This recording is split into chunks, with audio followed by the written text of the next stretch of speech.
recently revealed heart-wrenching insight into the horrific abuse he experienced as a child actor in the Quiet on Set Welcome in, documentary. G6. Naturally, people came to his social media to express their deepest condolences and uplift him with positive support. That's the He is thing now with, receiving millions of views. That's the thing with Drake.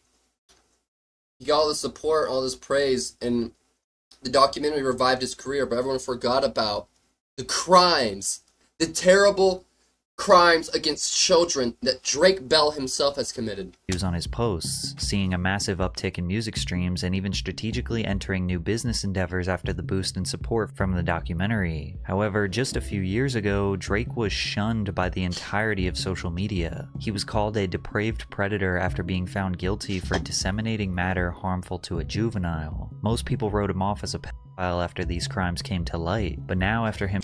Isn't this crazy? So this is the girl that he's in court with, who he sent, and you can see the pictures he sent. I'm not going to pull them up, I'm not going to show you, but you can Google it and find the pictures he sent. So this is the girl now, and this is him now. It happened 6 years ago. This girl is 19 right now. Like, bro, what excuse do you have? Like, what's he, 13? Why you talk, like, bro, and he's literally, like, in his 30s. He's in his 40s now, but he did this in his 30s. Talking to a 13-year-old on Instagram, meeting her at a private hotel at one of your shows or whatever. So one of the things in the court case that they couldn't prove anything, so he was having a show in her state or whatever, doing something there, and he bought and got and paid for a hotel and told her to go wait at it. After his show, he went and met her at the hotel, but nothing happened. And then he sent her all these super lewd, inappropriate pictures, but he just got it pleaded down to disseminating harmful material. Because you can do anything when you have enough money to throw at your lawyers, you know? Juvenile. Most people wrote him off as a pedophile after these crimes came to light, but now after him detailing his own abuse, we have much more context and nuance to consider during Drake Bell's complicated comeback. Now, it's important to understand the information that Drake revealed during the Quiet on Set documentary first, as these unfortunate events did occur when Drake was just a child. Yeah, it makes like a point. It does create a cycle, but still. Information just came to light a little over a month ago, and for the people that watched my Dan Schneider video, you already know this information and it's going to seem repetitive, but it's incredibly relevant to this video. Drake Bell formed a bond with dialogue coach Brian Peck during the second season of who was also Leonardo DiCaprio's childhood dialogue coach. The Amanda Show. Peck, who has no relation to Drake's co-star Josh Peck, would invite Drake to his house for acting lessons. These lessons were supervised by Drake's father, Joe, who was told that Brian Peck was a skilled coach who could help Drake secure more acting opportunities. However, over time, Joe became uncomfortable with their relationship. And unfortunately, I started seeing Brian start to just hang around Drake too much. And it didn't set well with me. Drake would be in the dressing room or something, and in would pop Brian, and just touch Drake. You know, do things that, wait a second, what are you doing? Drake can put that on himself. And the thing is, has anyone seen the documentary? Joe claims that while his son was in the dressing room, Brian would touch Drake in front of others and... G6, my boy! Shout out to G6. Guys, we're at 641 subs for this month's sub goal. And like I said, if we hit 700 tonight, I'm going to push the stream to 8 hours. If we hit 700, not 741. Guys, you guys are amazing. Thank you so much, G6. I missed you, man. Hope everything's well. And another fucking 12! Bro, you would do it where the math is hard. What is that? 653? G6 is back, baby. Dude! What the fuck, chat? Ways that made him question Brian's intentions. Joe expressed his concerns with the production personnel and said he was uncomfortable with Brian, only to be called homophobic because of Brian's sexual orientation. Therefore, Joe backed off. Once this got back to Brian, he manipulated Drake into severing ties with his father/manager, suggesting that Joe was sabotaging Drake's career. Peck subsequently integrated himself into multiple areas of Bell's life and became a father figure for the young actor. Eventually, Peck convinces Drake's mother to let him stay at his house during auditions. Then when Drake slept on Brian's couch, the sexual assault started. I was sleeping on the couch where I would... Alright, this is where it happened to him. I woke up to him. I just opened my eyes. I woke up and he was sexually assaulting me. Why don't you think of the worst stuff that someone can do to somebody as a sexual assault? And that'll answer your question.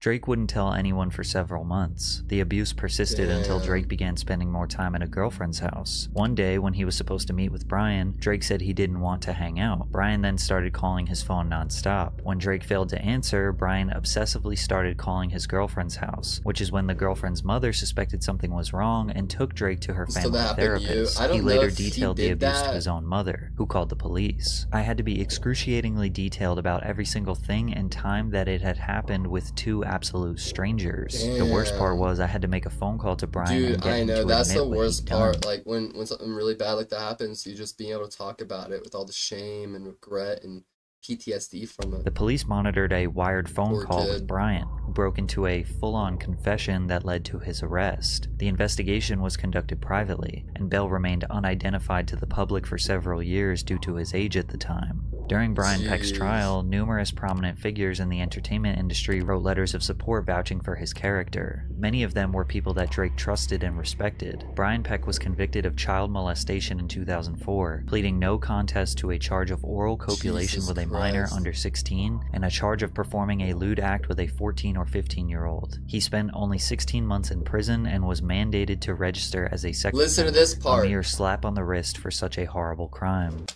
And then listen, you can see right here. He was sentenced to 16 months in prison as a registered sex offender. After his release, Peck landed a job on Disney Channel's Sweet Life of Zack and Cody. Why they were minors. Mandated to register as a sex offender, a mere slap on the wrist for such a horrible crime. Is that not crazy? But Drake remained strong and would go on to star in his own buddy comedy sitcom Drake and Josh, which is what all he was a dialogue coach for the Sweet Life of Zack and Cody. Disney hired him. That's disgusting. That's sick. Know and love him for today. After the show ended in 2006, Drake Bell seemed to disappear from the spotlight, and that's partially due to the terrible car accident that Drake was in that almost cost him his life. I know if I suffered injuries that bad, I would be searching for a good lawyer. Your injury could be worth millions, and Morgan & Morgan, Florida, the highs are not over free now. Clicking voice acting roles in short. Drake received very consistent work over the years doing voice acting roles in short. What motherfuckers watching YouTube and like, I do need a lawyer. Thank you, Patrick. Write that down. TV shows and movies. I mean, maybe. His most notable role was Peter Parker in Marvel's Ultimate Spider-Man animated series. When he wasn't doing voiceovers, he was writing and releasing his own music. Interestingly enough, his records weren't very popular in the United States, but were huge in various Spanish-speaking countries. The Drake and Josh Nickelodeon show was extremely popular in Latin countries, likely due to the excellent job the production team did with dubbing the actors' voices. Drake always wanted to be a rock star, ever since his earliest days on The Amanda Show in 2001. He released music consistently for 17 years but received no gold or platinum records in America. He was always However, mid in Mexico music. and other various Spanish-speaking countries, Drake Bell, aka Drake Campana, had multiple high-charting Billboard singles and albums. In some of these countries, he performed shows for thousands of people. He learned to speak Spanish. He has written and released a ton of music in Spanish. He even provides Spanish subtitles with every podcast or social media post he makes. People have joked on social media that he ran away to Mexico to avoid charges of his that's Drake Taco Bell? Man, that's fucked up. His 2020 crimes, when in reality he was more successful there for over a decade and probably made most of his income in Latin-speaking countries. But over the years, we slowly saw Drake's life unravel a bit. In 2010, Drake was charged with driving under the influence. He was subsequently released on a $20,000 bond and pleaded not guilty. In 2014, he filed for bankruptcy after owing the IRS over $500,000. Bro, Benzo.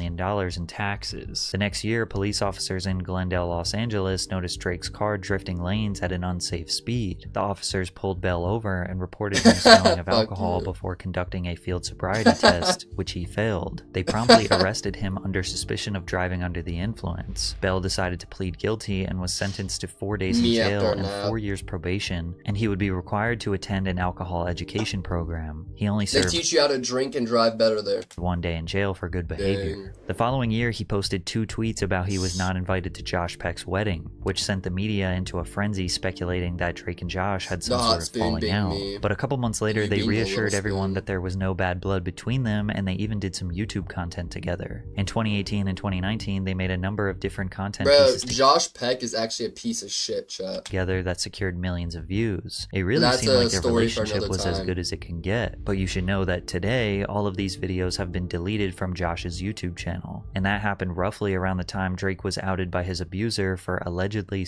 sexually pursuing underage girls. In August of 2020, Drake's former girlfriend, Melissa Lingafelt, who goes by the stage name Jimmy Ono on social media, posted a TikTok that jeopardized Belle's clean reputation. Josh the clout-chasing douche is for real zoo. Is also fucked up. Melissa claimed that Drake committed both verbal and physical abuse during their relationship from August 2006 to February 2009. When I started dating Drake, I was 16. I was homeschooled. I moved in with him. I was singing. It wasn't until about a year when the verbal abuse started. And when I say verbal abuse, imagine the worst type of verbal abuse you could ever imagine. And Miranda Cosgrove got the worst abuse from Dan Schneider. And that was what I got. It then turned into physical, hitting, throwing, everything. At the pinnacle of it, he dragged me down the stairs of our house in Los Feliz. Holy shit. My face hit every... Listen, chat, everyone in here, listen. There's a lot of things you can forgive in relationships. I think physical violence is one thing you could never forgive, bro. If everyone ever puts their hands on you, chat, try to get safe. Do what you need to do to get safe.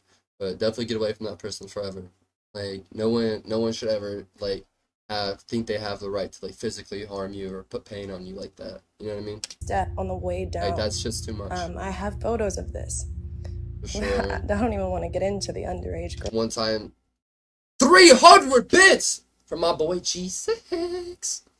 Nah, DC, don't. You're better than that. Girls thing. We know that. Another 200. I mean, I will. You said you were done, motherfucker? As if the allegations of physical abuse weren't shocking enough, Melissa hinting that he was somehow involved with underage girls set the internet on fire. Drake vehemently denied ever abusing Melissa. Crazy. As our 500 big ones. Relationship ended more than a decade ago, we unfortunately both called each other terrible names, as often happens when couples are breaking up. But that is it.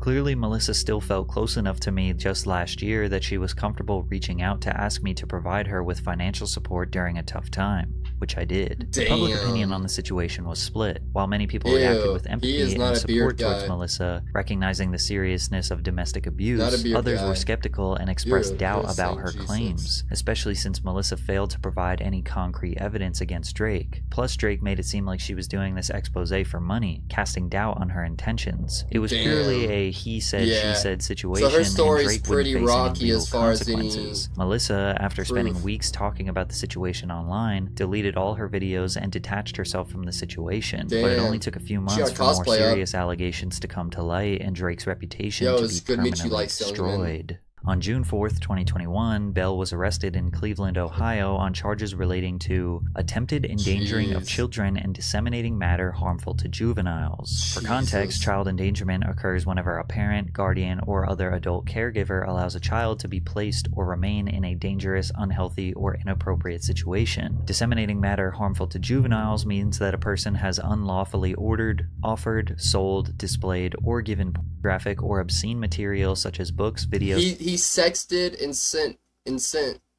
pornographic material and all kinds of stuff to this girl who was like 13.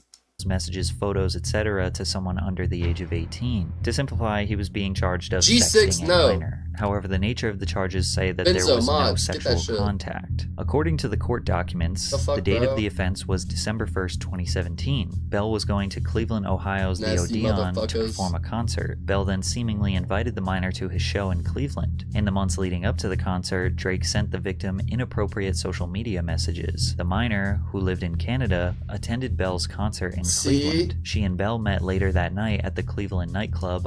Yeah, dude, just like I said, I had the story a little off.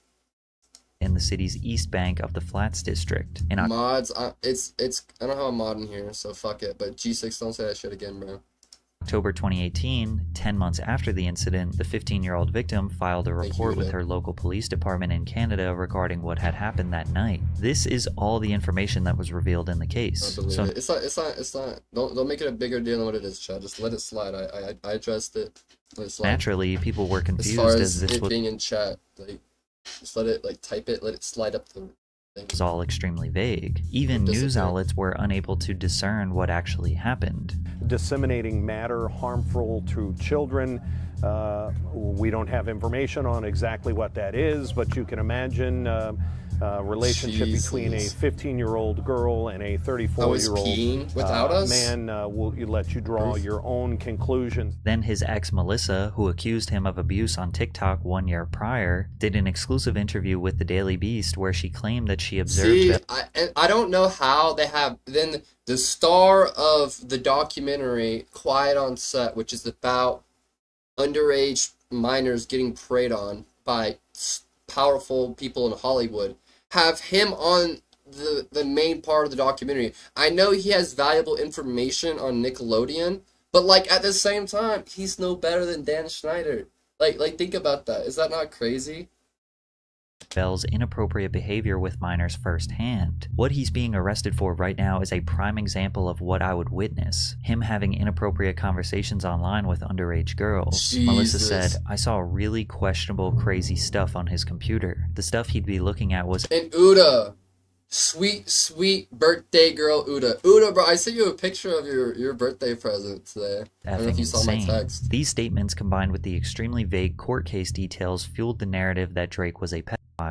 Now, it's important to consider that as soon as the victim reported Drake in October of 2018, Canadian authorities and Cleveland authorities promptly started an investigation. This investigation lasted 18 months, gathering all the evidence, photos, screenshots, and multiple statements from the victim to build a case against Bell. They even gained access to Drake's Instagram, Snapchat, laptops, everything they could. We don't technically know what they found, but whatever it was enough to cause Drake to enter a plea deal instead of going to trial. G6! I appreciate the 2 subs. Listen, bro, like, I know you're not from America and, like, things are different depending on where, but, like, we're not gonna say that shit around here anymore, right? But I appreciate the 2 subs, my guy. Chat, do you guys think Drake Bell, deserves redemption? Do you guys think that Drake Bell, like, you can redeem yourself from, like, literally, like, doing, like, a sex crime to a minor? Like, bro, I feel like people could come back from anything. You could come back from getting in a fight, lying, stealing money, robbing someone, stealing a car, like cheating, like missing a birthday, forgetting an anniversary. Like, you could come back from anything. Was he deemed innocent in court? No. So the original charges were way worse, and he got them pled down. They're still a felony, and he's still on the registry. Trial. And on June 23rd, 2021, he pled guilty to attempted child endangerment. So remember, all the details regarding his case were extremely vague, and then on top of that, he pleads guilty. So now everyone in the public is just extra convinced that he is a pedophile. And he pled guilty, and the reason he pled guilty was because if you plead guilty and you don't go to trial, not the pictures and all the information and all that stuff won't come out in court. What up, Sweet Brown? It's good to see you. Isn't that insane? So that way the public doesn't see everything that happened, and then since she's a minor, it gets sealed away. So that's why, like, is that not crazy? That's not an excuse. It somehow got even worse. It is Drake's true, sentencing was conducted over Zoom and then posted on YouTube. During this sentencing, the victim made an impact statement, which is essentially their opportunity to talk directly to the defendant and the judge to express their thoughts and emotions about the crime. This was the very first time anyone had heard the details of the alleged crimes that took place. But during the impact statement, the victim brought up countless new allegations and statements that were never presented during the investigation, which shocked Drake, the defense, and even the judge. Remember, Drake was already pleading guilty to basically sexting, but since he was pleading guilty, the public assumed that everything the victim was saying here was part of the case, but it was not. I started off as a fan of him. Everyone who knew me as a child knew that he was a hero to me. I would have done anything for him. When I was 11, I learned that my aunt had a mutual friend who knew the defendant. That led to my aunt taking me to meet him for the first time in 2014 when I was 12. From the time I was 12 to 15, my aunt took me to meet him and spend time with him many times. After I met him for the first time, he started speaking to me more frequently online. Yeah, that's what I'm saying, Uda. When I was 13, he was the victim. I mean, he was the victim in his childhood, but, like, obviously, like, that's happened. That's, like, you know, over. You're dealing with it, but this is crazy. G6, bro, like I said, it's okay. Went to him for boy advice. He told me that I was beautiful and that boys were stupid. He then sent me a photo of myself. That's so weird. That he had screen capped from my Instagram, telling me that I was, quote, such a cutie. He saved that photo of me onto his phone. Another instance of creepy behavior happened when I was spending time with him at the age of 14. He told me that he couldn't believe how much I'd grown since he last saw me. He said that I wasn't little anymore, and I was, quote, a woman now. But at 15, What the fuck? He started sending me messages about how, quote, hot I was. In the summer of 2017, I messaged him, telling him that I was going to see him in concert in the following months. He replied by telling me that he couldn't wait to see me. He also asked me, quote, how old are you now? I told him 15. He then told me to, quote, hurry up, not too. Holy fucking shit, G6. Chat, we might actually hit 700 subs tonight. Holy fucking shit. Giyat. Long after that, his messages to me became blatantly sexual. Let me pause this so I could just say my thanks real quick, because this is kind of serious. G6, bro, that means the fucking world to me.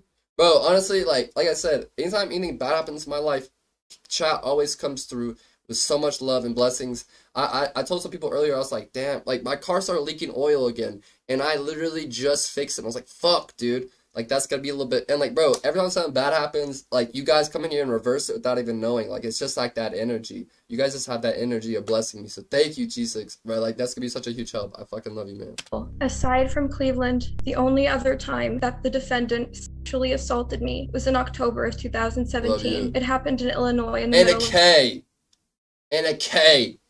Put some respect on his motherfucking name. The night, he digitally penetrated me in the back seat of my aunt's car while she was driving him to a friend's house. This eventually led to many months of inappropriate messages and photos being exchanged over Instagram and Snapchat. Oh my the photos God, exchanged included photos of my body and photos of his body and his genitals. He would tell me how badly he wanted to penetrate me vaginally. On December 1st, 2017, my aunt took me to the Odeon Concert Club to watch him perform. That night, the defendant took me backstage to be alone with him. He started kissing me, and the night ended in him having me perform oral sex on him twice. G6, the next incident happened on December 2nd, 2017. While I was alone with him in his hotel room, he had talked to me about seeing me one last time before we all left Cleveland and went home. So we went to his hotel to say goodbye. In his hotel room, Bro, fuck these dumbass motherfucking parents taking a little kid to go be alone in a hotel room, blah, blah, blah, blah, blah, blah. Like, bro, I get it, like, he's a celebrity, bro, but that's, like, bro, what are you doing taking your daughter, whatever? Oh my fucking God, dude. Jesus Christ. I would say I agree with you, Zoo. First of all, huge W to motherfucking G6. What the flip is right, bet? First of all, I agree with you, Zoo. I think he's worse in this scenario as far as he went, but Dan Snyder did it to thousands of people throughout his production career, and we only know about hundreds of them. Chat, G6 is literally a legend. I did not think we were gonna hit 7. Dude, what the fuck? And had me perform oral sex on him again. My aunt was right outside the room waiting in the hallway while this was happening. She trusted him and never thought that he would ever do anything to hurt me. Wow. Sexual messages continued for a while after that, until I eventually put a stop to them. He ignored me for many days at first. Eventually, he tried apologizing to me for, quote, breaking my heart, but deleted those messages quickly afterward. He preyed on me and sexually abused me. He is a monster and a danger to children. Jared Drake Bell is a pedophile, and that is his legacy. People picked apart. Period. Drake's body language and pointed out that he was laughing, smirking, and shocked. But nobody mentioned that a lot of what the victim was saying here were new allegations that nobody in the court ever heard before. Specifically, the allegations that he forced the girl to give him oral and the allegation that he sent nude photos. The defense and the court both confirmed with evidence that no such sexual advances were made. Otherwise, the charges would have been more severe. He did not plead to sexual misconduct or engaging in sexual relations. He pled to endangering. Is that the judge talking? Is the judge okay? Can someone get him a Hall's cough drop? L smoker, no, for real. Endangering children and disseminating matter harmful to juveniles. These are serious allegations, but they do not involve sexual relations. This is what Drake's defense admits to. So the acceptance of the responsibility, Your Honor, is for chats that occurred. Hector Salamanca, that's worse. The subject matter of those chats were discussions. He probably was talking on the voice box. And there were claims that G6, you don't have to apologize, bro. But first of all, 2K! Chat! Bro, you are a legend. This is what we love you, bro. Nature. When asked, however, at what point, or at your age, excuse me, at that point he said, "Can you hurry up?" Which shows a complete intent not to engage with a minor. Bro, he was like, hurry up and turn 18 already. He's like, yeah, that shows that he wasn't into her. He wasn't being creepy and weird. He was waiting, as a gentleman should. Yeah, literal grooming. So, however, those chats, harmful as they were, clearly harmed this person at that time. They were sexual in nature. Those were, yes. Bro just sent 700 gifted subs to the channel.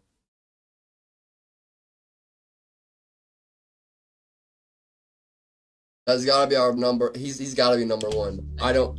They certainly, however, Your Honor, did not mimic any of the factual scenarios. That's insane, G6. I think you gotta be number one. I have to emphasize the fact that once the age was known, that terminated. And Jeb with 2K. We're gonna fucking hype trade close. Hold up, Jeb. Suck it down another 2K to match it. Saying hurry up. You have to pop it the fuck off. But I will say this. At the start, he may not have known. He did learn. Is texting a girl who's like 16 and be like, hurry up and turn 18. Is that not weird? Is that not weird? Bro, I've heard so many dudes say that shit. That's so weird to me. Like, oh, she's gonna be so hot when she gets older. Oh, blah, blah, blah. Like, that's weird. Nah, bro, you shouldn't look at girls like that. That's weird. What up, Owl? You're weird as fuck. Weird as fuck. Later time, Your Honor, and that is why he's. Bro, Penny. Bro, Penny really wants those good girls today, and I'm in the mood to give him. Penny, thank you so much. You're such a good girl. Hard to believe she's... Bro, Dad, you're too good at this. Dad, you know him too... I'm kidding.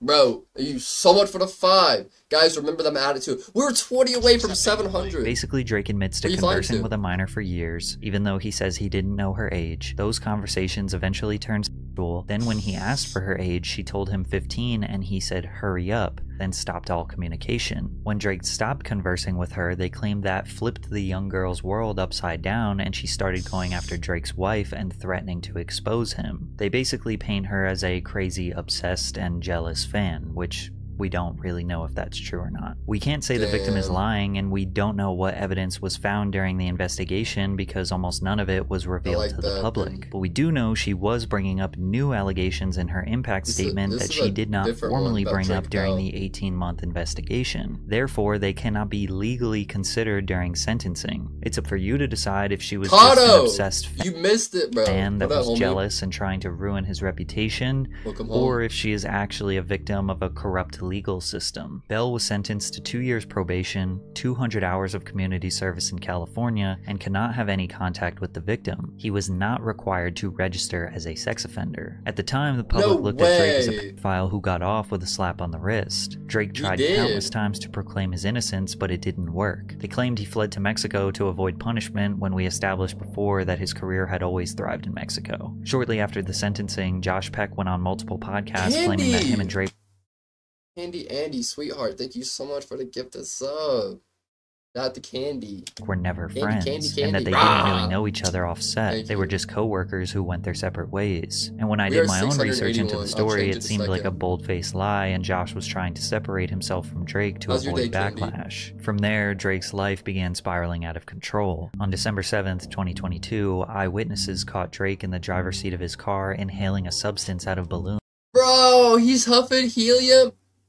Bro, don't let Uda hop on that hype train too. Uda, thank you so much for the gifted sub. So many years, exactly G6. He's just trying to, bro. He's just trying to virtue signal. While his toddler son and wife were in the chat. I said if we hit 700 tonight, we're gonna do an 8-hour stream. The very next day, another eyewitness report captured him outside of a vape shop inhaling a blue balloon with his child in the back seat. At the time, Bell was still on probation for attempted child endangerment and was seemingly engaging in a recreational. He was huffing with his child in the backseat, driving around.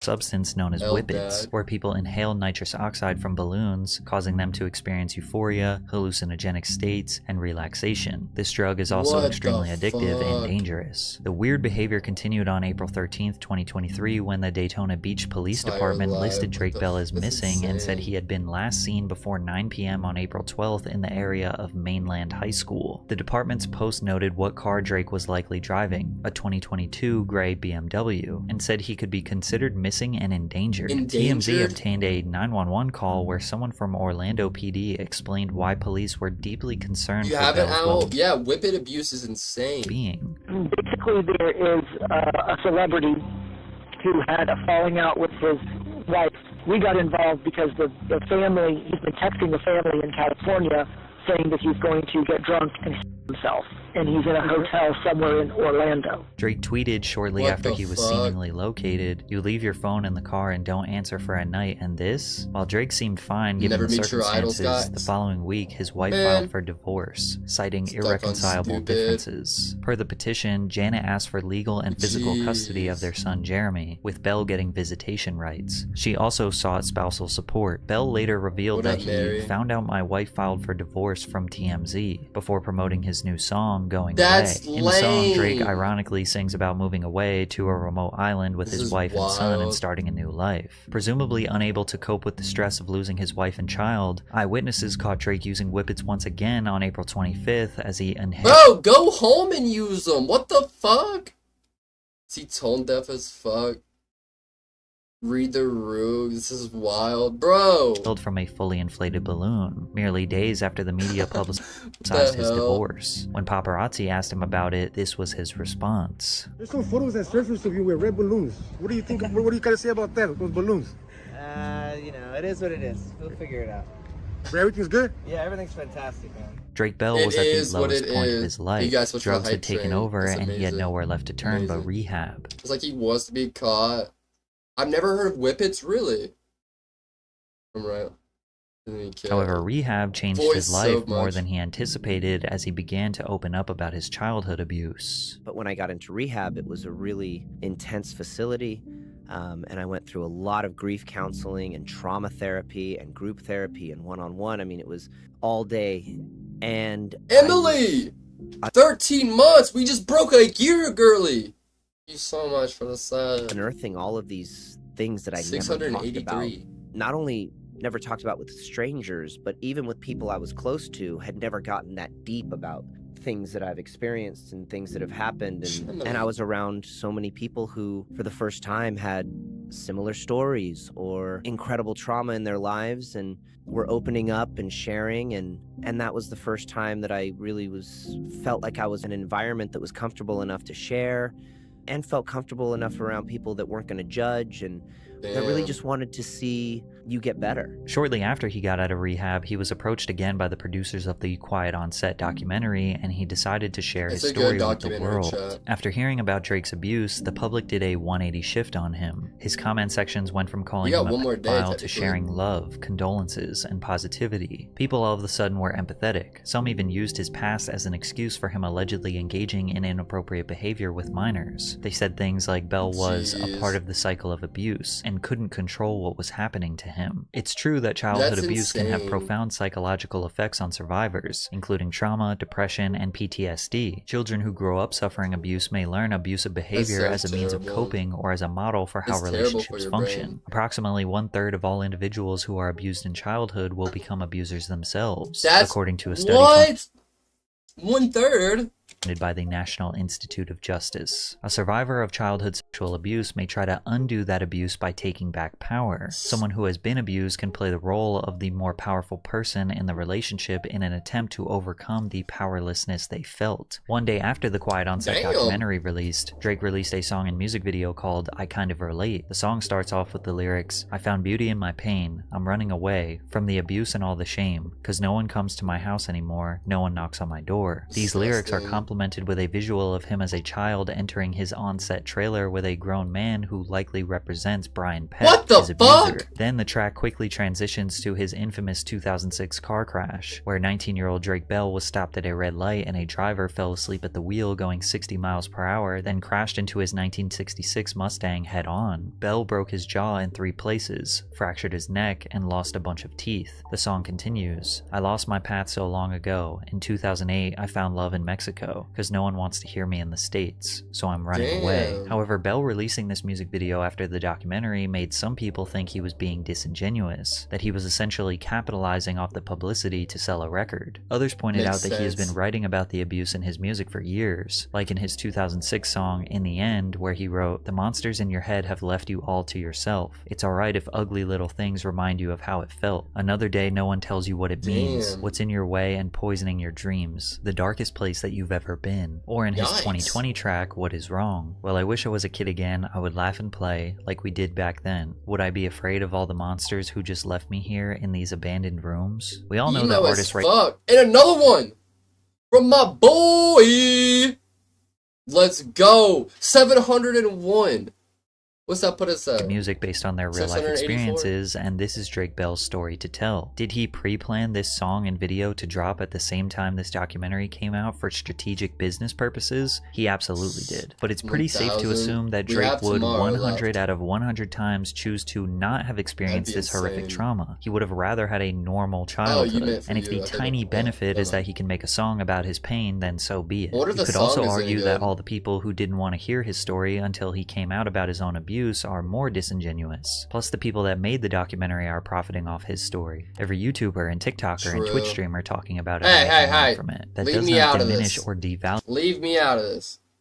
the seriousness of his experience. From there, enraged fans began attacking his co-star Josh Peck, bombarding his comment section with hate, calling him an accomplice, and placing blame on him for Drake's abuse. They just somehow believed that Josh was complicit or aware of Drake's situation. Josh did make a statement on Instagram that he reached out to Drake privately and showed his support for the survivors that spoke out. Drake even asked supporters to take it easy on Josh. But he has reached out to why does he always wear a corny ass suit nowadays? Help me work through this, and has been really great. So he needs a lip filler for his upper lip. Just wanted to let you guys know that and to take it a little easy on him. Drake asking people to give Josh grace is especially profound considering Josh threw him under the bus when Drake's allegations came to light. But Josh wasn't the only one receiving attacks. Fans went as far as attacking both of Drake's previous accusers, sending them threats and claiming that they were liars trying to use Bell for publicity. After Quiet on Set, many die-hard Drake Bell fans seem to think that he is 100% innocent, but the reality is that two things can be true at the same time. Drake can be a victim and a predator. It's okay to be empathetic and understanding towards Drake the child while also holding Drake the adult accountable for previous actions. Understanding all the context in this type of situation is important to prevent it from happening again. Nothing is ever black and white in this world, so you have to use all of this information given in the video to determine who you think Drake Bell truly is. Chat, what do you think? You think he's a bad guy or a victim?